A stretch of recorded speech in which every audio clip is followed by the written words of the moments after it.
بسم اللہ الرحمن الرحیم۔ الصلاۃ والسلام علیک یا سیدی یا رسول اللہ وعلی آلک وصحابک یا رحمۃ للعالمین۔ حضرت سیدنا ابن عباس رضی اللہ تعالیٰ عنہ سے روایت ہے کہ حبیب پروردگار احمد مختار دو جہاں کے تاجدار صلی اللہ علیہ وآلہ وسلم فرماتے ہیں، جس نے مکہ مکرمہ میں ماہ رمضان پایا اور روزہ رکھا اور رات میں جتنا میسر آیا قیام کیا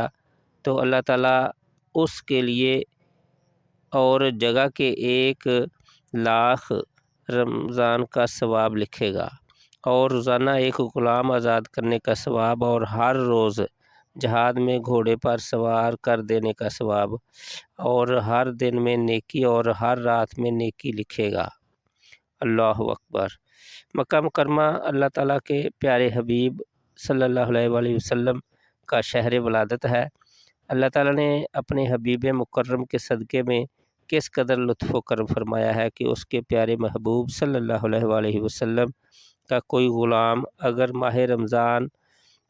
مکہ مکرمہ میں گزار لے اور وہیں روزے رکھے،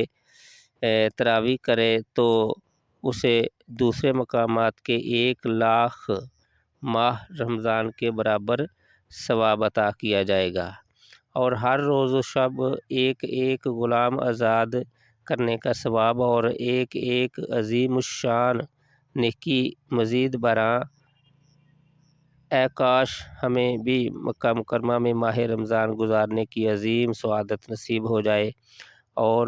اس میں ہر لمحہ عبادت کرنے کی بھی توفیق ملے، اور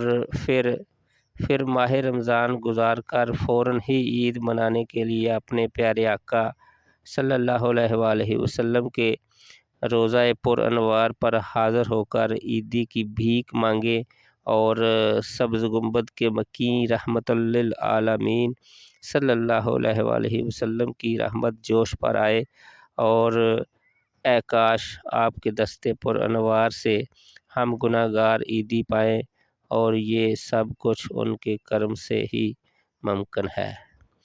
الصلاۃ والسلام علیک یا سیدنا حبیب اللہ وعلی آلک وصحابک یا رحمۃ للعالمین۔